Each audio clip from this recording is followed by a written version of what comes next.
เข่าเพิ่งขึ้นอุ้ยแบบมันอยู่เพื่อนไพนี่แม่เข่าเพิ่งขึ้นเขาขาวเรื่อง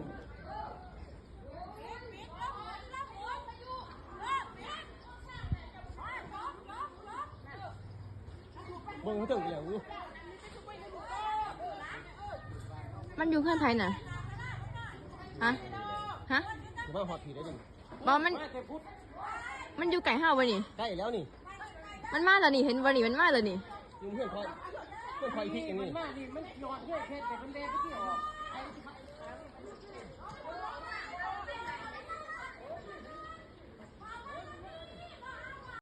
นั่นเองเป็นหัวขาด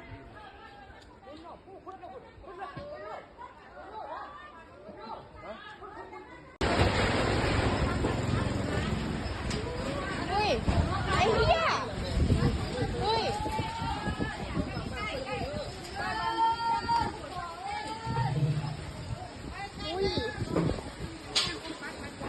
ร้ายสาธุด้วยคอยแมวเลย